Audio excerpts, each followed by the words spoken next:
रहा हूँ तुमसे, दर्द बताना नहीं आता। बैठे बैठे भीग जाती है पलके, दर्द छुपाना नहीं आता। चोट घाव पर लागी तो दुखाई काहे ना, चोट घाव पर लागी तो दुखाई काहे ना।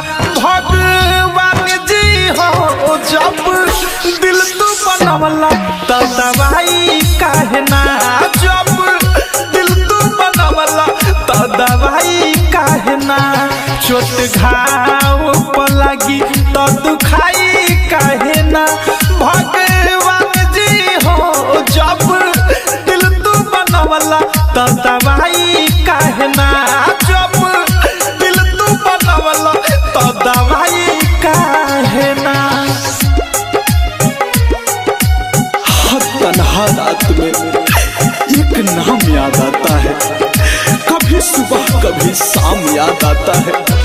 जब सोचते हैं कर ले दोबारा मोहब्बत, फिर पहली मोहब्बत का अंजाम याद आता है। प्यार में धोखा जदी मिले लगी से, बहाना दवाई दर्द मिटाई लोग कहीं से। हो प्यार में धोखा जदी मिले लगी से, बहाना दवाई दर्द मिटाई लोग कहीं से।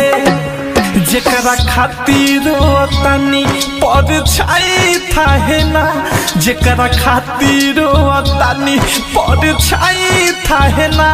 भगवान जी हो जब दिल तू बनवला तो दवाई काहे ना, जब दिल तू बनवला तो दवाई काहे ना। कभी सोचा भी नहीं था जिंदगी में ऐसा भी फंसाना होगा। रोना भी जरूरी होगा और आंसू भी छुपाना होगा। खोजलो पर मिलत नहीं खे कहीं दवा खाना में, मन नहीं करे थारू जिए के ये जमाना में।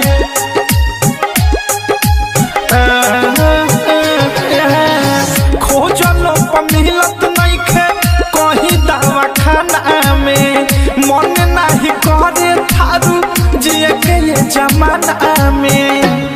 अवध से अनुराग मिसाइल पछताई काहे ना, अवध से अनुराग मिसाइल पछताई काहे ना।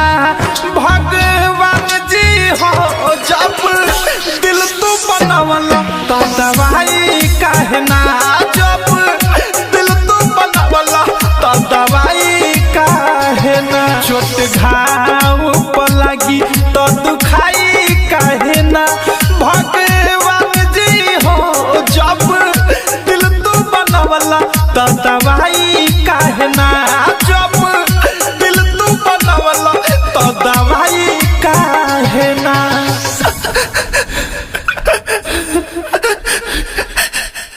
RCM म्यूजिक न्यू ऐप अभी डाउनलोड कीजिए हमारे गूगल प्ले स्टोर से और पाए भोजपुरी लोकगीतों का एक से बढ़कर एक ऑडियो वीडियो सॉन्ग बिल्कुल मुफ्त।